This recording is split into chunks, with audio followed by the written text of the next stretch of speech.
Doctor ortho, अब दर्द भी घुटने टेकेगा। प्रयागराज में 13 जनवरी से 26 फरवरी तक महाकुंभ का आयोजन किया जा रहा है और इस महाकुंभ में लाखों की संख्या में लोग जाने वाले हैं। ऐसे में मैं तो आप लोगों को कहूंगी कि बना लीजिए प्रयागराज जाने का प्लान, क्योंकि महाकुंभ में आध्यात्मिक संगम का आनंद लेते हुए अगर प्रयागराज में कुछ और अधिक जगहों के दर्शन हो जाएं तो उसका तो कहना ही क्या।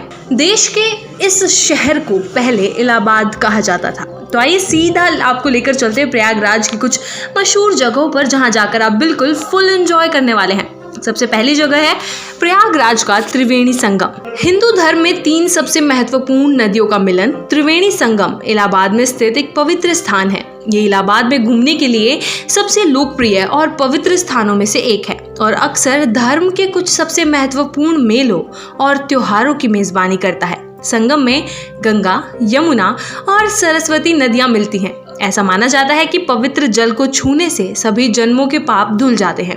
यदि आप गंगा और यमुना के बहते पानी में बोटिंग करते हैं तो आप 2 नदियों के पानी के रंगों में अंतर देख सकते हैं। दूसरी जगह है प्रयागराज का खुसरो बाग। लुकरगंज में स्थित खुसरो बाग इलाहाबाद के सबसे लोकप्रिय पर्यटन स्थलों में से एक है। खुसरो बाग की संरचना में आप मुगल वास्तुकला को देख सकते हैं। खुसरो बाग में 3 शानदार ढंग से डिजाइन किए गए बलुआ पत्थर के मकबरे हैं, जो शाह बेगम, खुसरो मिर्जा और निथार बेगम सहित मुगल राजघरानों को श्रद्धांजलि देते हैं। यह प्रयागराज में घूमने के लिए सबसे खूबसूरत जगहों में से एक है।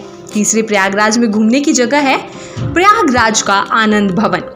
आनंद भवन एक ऐतिहासिक गृह संग्रहालय है जिसमें जवाहर तारामंडल भी है। यूरोपीय फर्नीचर और कुछ चीन के सामानों को मोतीलाल नेहरू ने इस हवेली को सजाने और इसे मूल स्वराज भवन की प्रकृति देने के लिए मंगवाए थे। 1970 में जवाहरलाल नेहरू की बेटी इंदिरा गांधी द्वारा हवेली को भारत सरकार को दान कर दिया गया था। तभी से इसके रखरखाव की जिम्मेदारी सरकार पर है।